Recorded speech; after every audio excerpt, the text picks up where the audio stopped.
हरे कृष्ण कृष्ण कृष्ण हरे हरे, हरे राम राम राम हरे हरे। आज आप सभी लोगों का स्वागत करते हुए हम मुकुंदमाला स्तोत्र के श्लोक संख्या 11 से आरंभ करेंगे। क्या कहा गया है? भवजल अधिगतानाम। भव क्या है? भवजल अधिगतानाम। भव मतलब ये जो भव सागर है, जल मतलब सागर।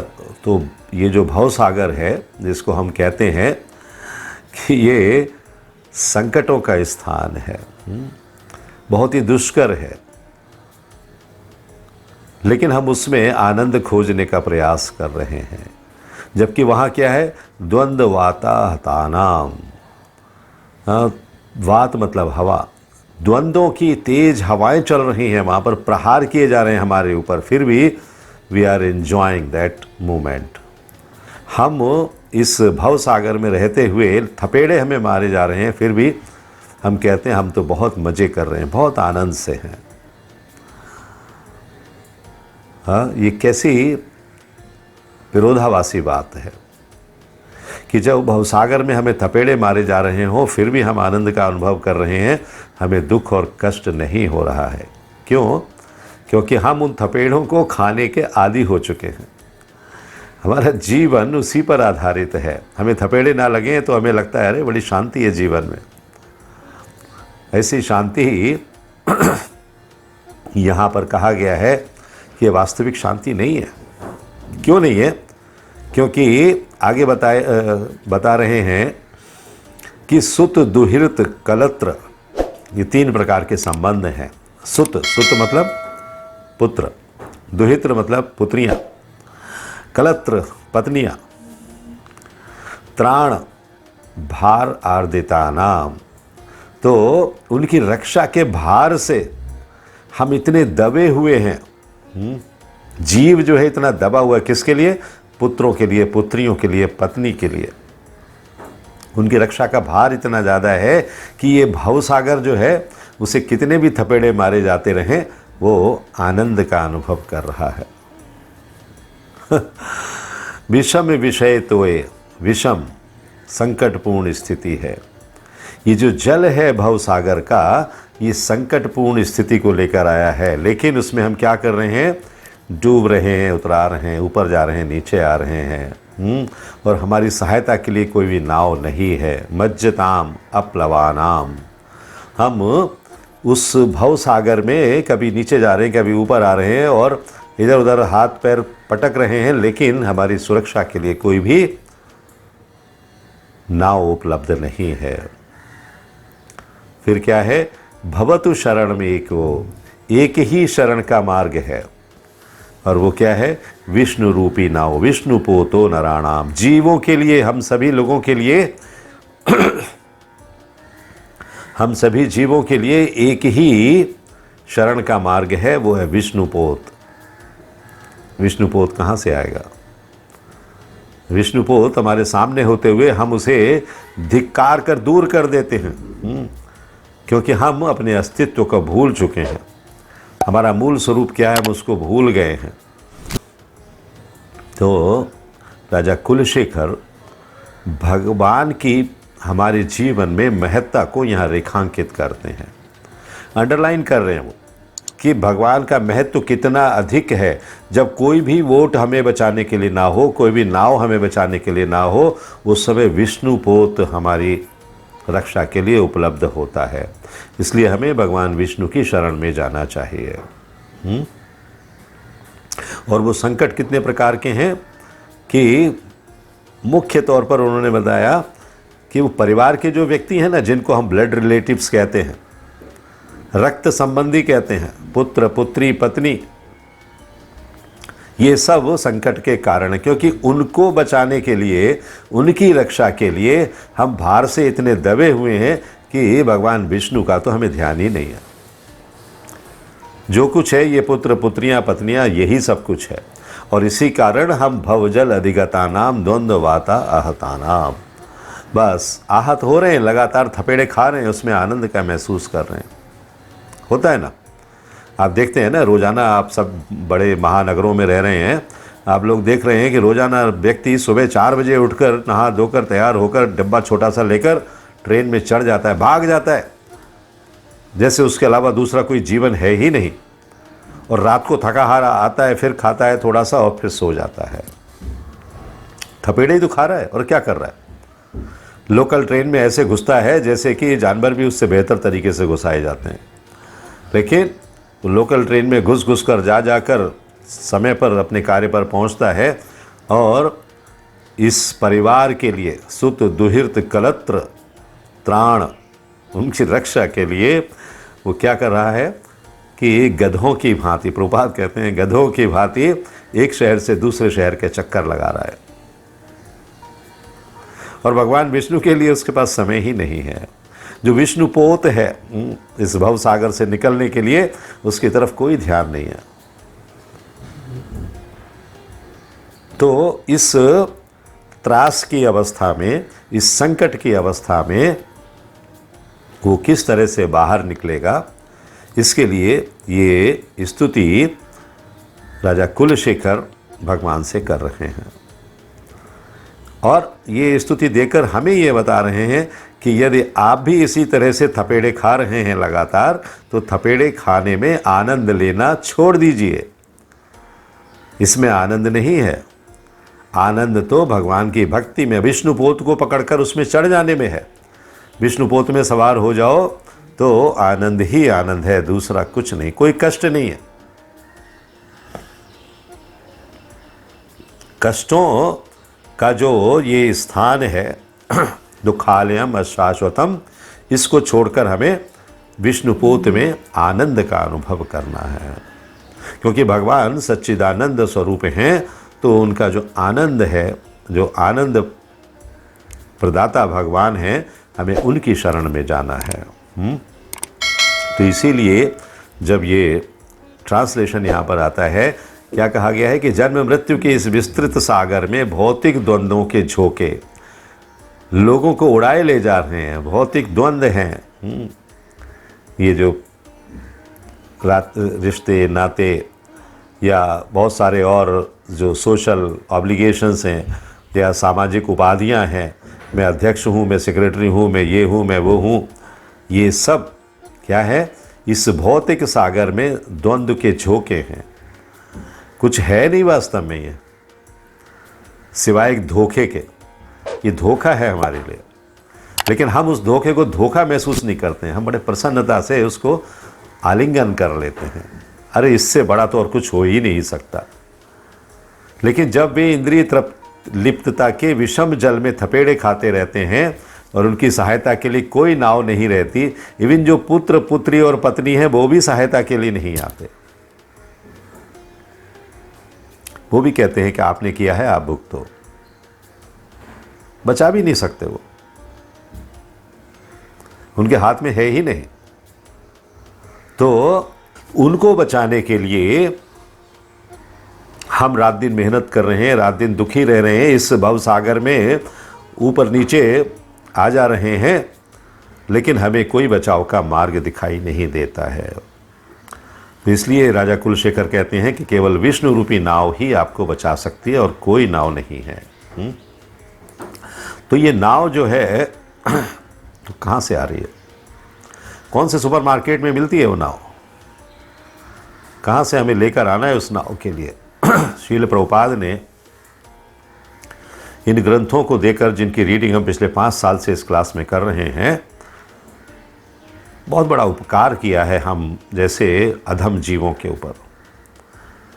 यदि वो ये सब ग्रंथ हमें नहीं देते तो शास्त्र तो हम पढ़ नहीं पाते, उतनी योग्यता नहीं है, ना हमें कोई पढ़ाने वाला है।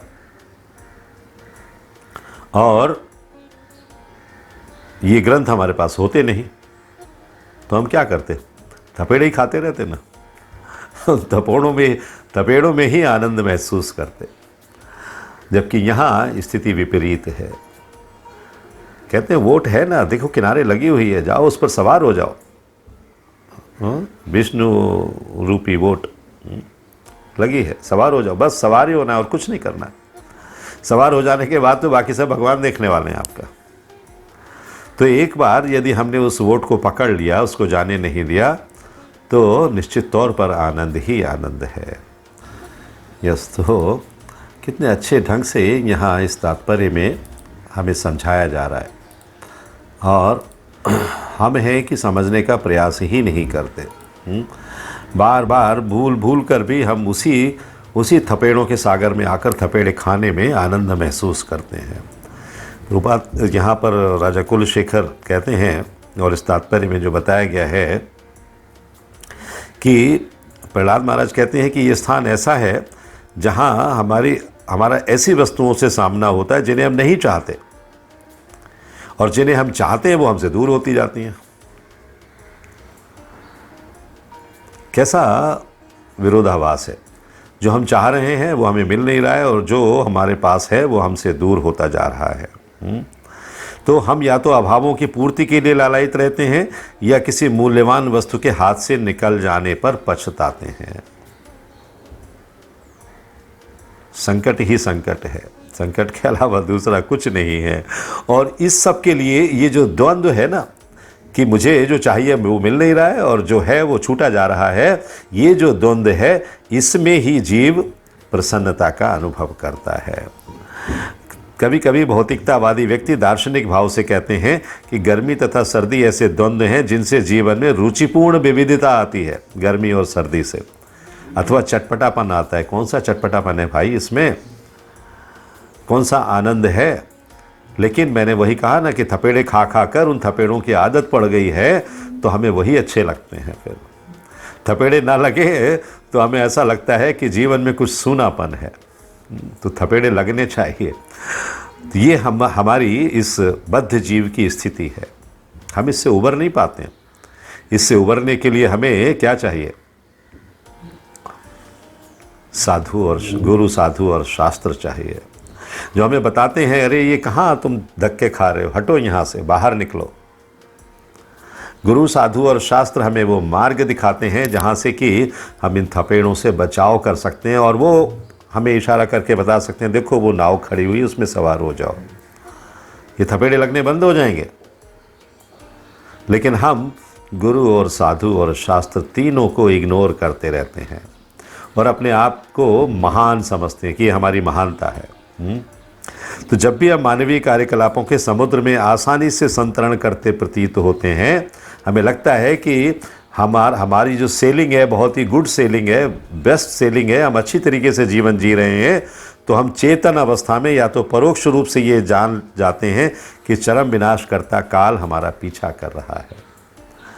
काल तो छोड़ने वाला नहीं है ना, भले ही हमें लगे कि अभी हम आनंद की स्थिति में, फिर भी काल तो पीछे पीछे चला आ रहा है, वो छोड़ने वाला नहीं है। और उसका आभास हमें हो नहीं रहा है, क्योंकि इस भौतिक जगत के संकटों के बीच में हम आनंद का अनुभव कर रहे हैं। उसका आभास तो तब होगा जब हमें पता चलेगा कि भगवत भक्ति क्या है, भगवान क्या है, और फिर हमें ये ज्ञान होगा कि ये शरीर जो है नश्वर है। इसलिए इसमें आनंद ढूंढना बेवकूफ़ी है। इसमें आनंद ढूंढना उसी तरह की मूर्खता है जैसे कि हम सोचें कि यहाँ जो लिखा गया है ना, गर्मी और सर्दी, इसमें रुचिपूर्ण विविधता देख रहा है वो। बहुत ही इंटरेस्टिंग, कहता है क्या आनंद है यहाँ पर। लोग कुल्लू मनाली जाते हैं ना, बर्फ़ के साथ खेलते हैं वहाँ पर, और पहाड़ी स्थानों में जाते हैं, आनंद का महसूस करते हैं। लेकिन वो आनंद कैसा आनंद है? जितनी देर के लिए आपने पैसे दिए हैं उतनी देर वो आनंद लेकर आप आ सकते हैं। क्षणिक आनंद है वो, त्वचा का आनंद है, इन इंद्रियों का आनंद है, और कुछ आनंद नहीं है वो। भगवत भक्ति तो लेश मात्र भी नहीं है, स्थायी आनंद नहीं है। कहने का तात्पर्य है स्थायी आनंद नहीं है। तो अपने सुख का विस्तार करने के लिए, मतलब टू एक्सपेंड योर लग्जरी, जो कुछ भी आपने साधन जुटाए हुए हैं उनसे अधिक से अधिक आनंद लेने के लिए आप क्या करते हैं? विवाह कर लेते हैं, और आनंद आना चाहिए। आप देखो, कभी कभी हम अपने पारिवारिक जनों को भाग्य के थपेड़ों के विरुद्ध रक्षक के रूप में देखते हैं। मैंने कहा था ना, जो पुत्र, पुत्री, पत्नी और ये सब जो ब्लड रिलेशंस हैं, हम सोचते हैं ये हमें बचा लेंगे। कोई बचाता नहीं है। बचा ही नहीं सकता। अंततः श्रील प्रभुपाद के शब्दों में वे चूकने वाले सिपाही सिद्ध होते हैं। ऐसे सिपाही को गन दे दी जिसकी गन चलती ही नहीं है, हाँ, जिसने कभी गन चलाने की प्रैक्टिस भी नहीं की, उसको आपने गन दे दी चलाने के लिए कि वो आपकी रक्षा करेगा, नहीं कर सकता रक्षा, क्योंकि ये व्यवस्था ही ऐसी है। आप जिस स्थान पर या जिस परिस्थिति में डूबे हुए हैं या जिस तरह से अपना जीवन जी रहे हैं, उसमें कोई भी दूसरा आपकी सहायता के लिए योग्य नहीं है। पारिवारिक जीवन के माध्यम से सुरक्षा तथा सुख की खोज हमारे संकट तथा पीड़ा को केवल बढ़ाने वाली होती है, बढ़ाते ये संकट। अच्छा, अब ये सब यहाँ पर लिखा जा रहा है और परिवार पर विशेष तौर पर फोकस किया गया है। आप में से कितने लोग ऐसे हैं जो कल ही वानप्रस्थ लेकर जंगल की ओर चले जाएंगे? हैं कुछ लोग?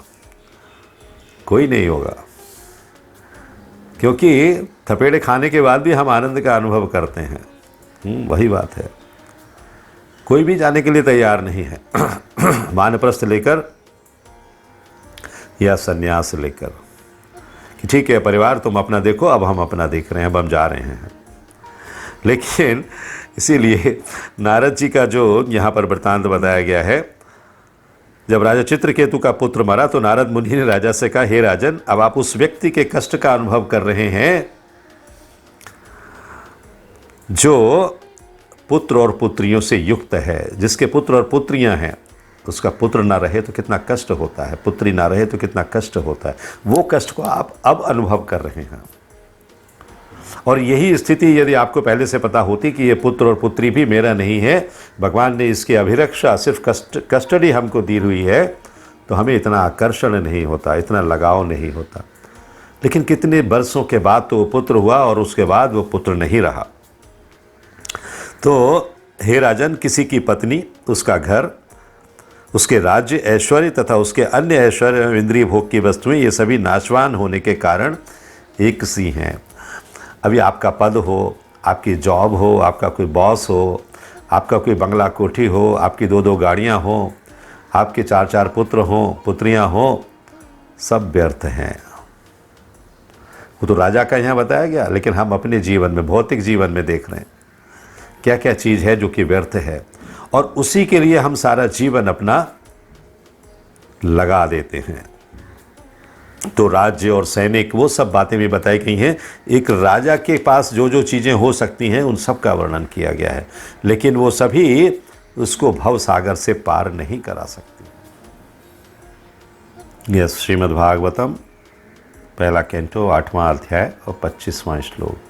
तो महारानी कुंती की ये जो प्रेयर्स हैं, महारानी कुंती की प्रेयर्स बहुत महान हैं। ये हमें सिखाती हैं, ये हमें बताती हैं कि किस तरह हम संकटों में रहकर भगवान को याद करते हैं। इसीलिए वो कहती हैं आप जाइए मत, आप हमारे पास से मत जाइए, आप हमारे साथ ही रहिए। आप रहेंगे तो हमें आपकी सेवा करने का अवसर मिलेगा।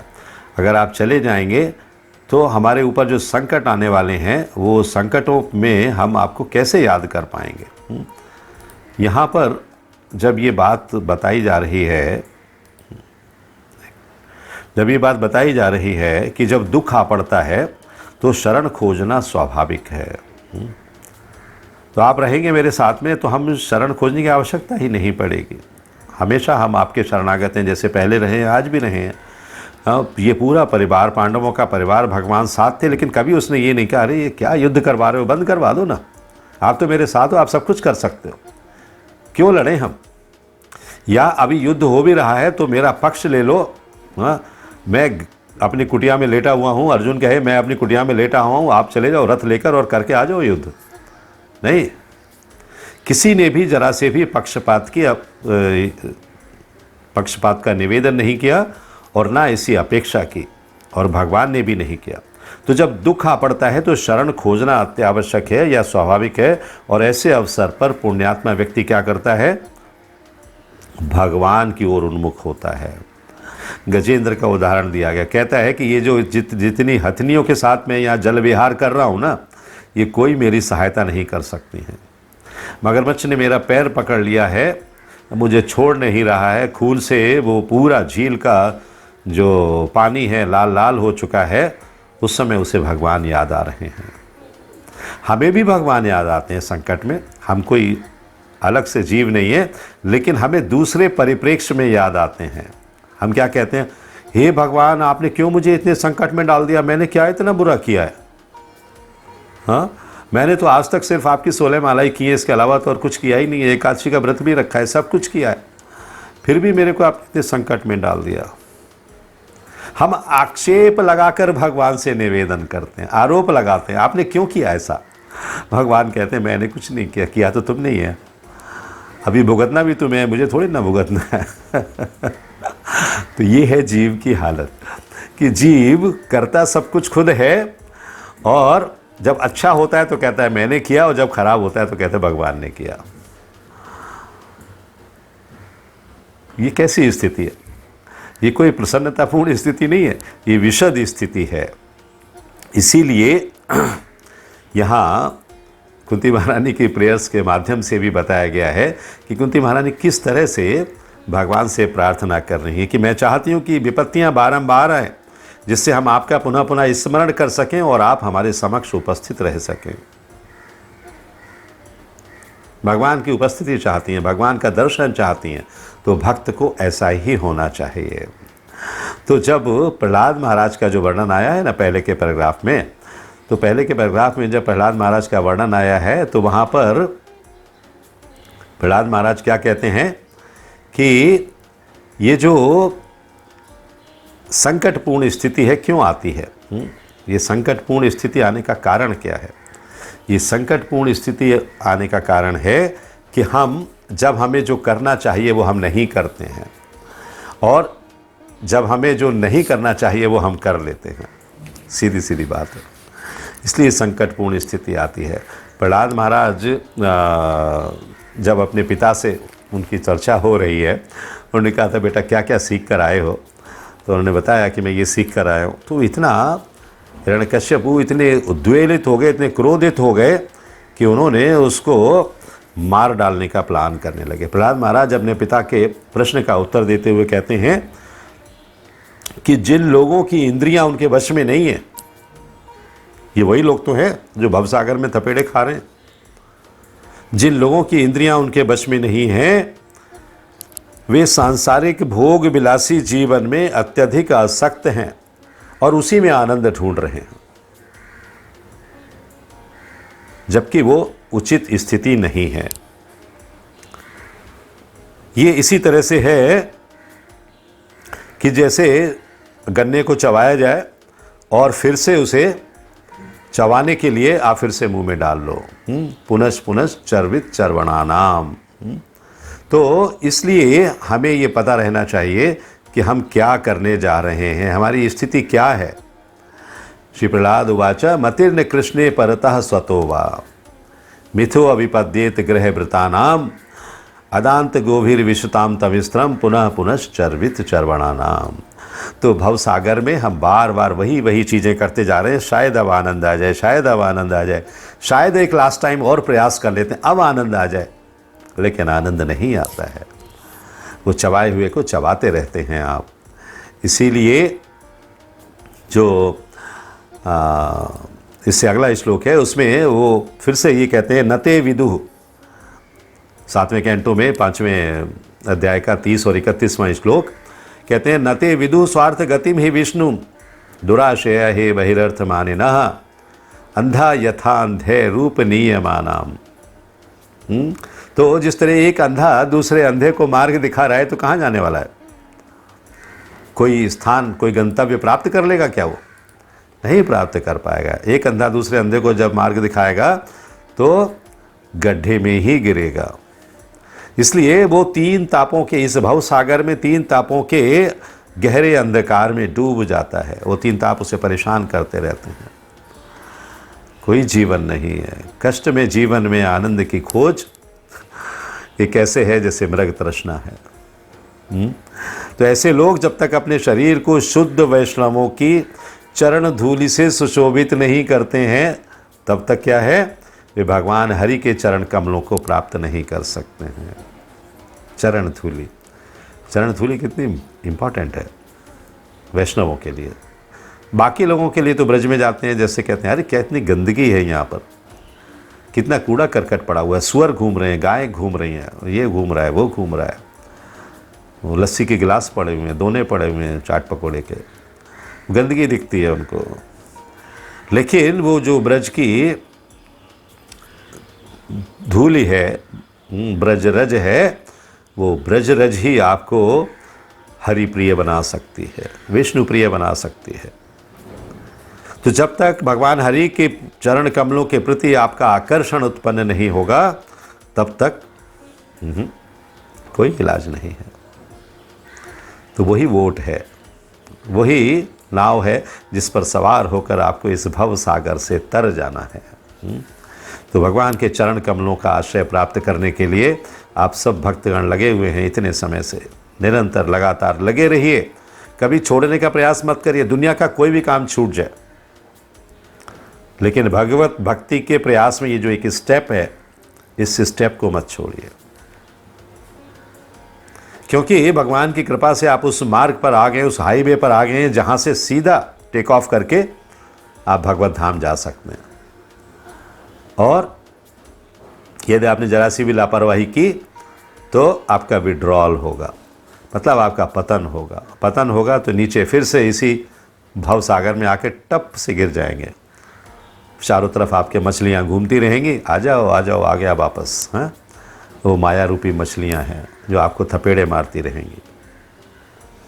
हरे कृष्णा कृष्ण कृष्ण हरे हरे, हरे राम राम राम हरे हरे।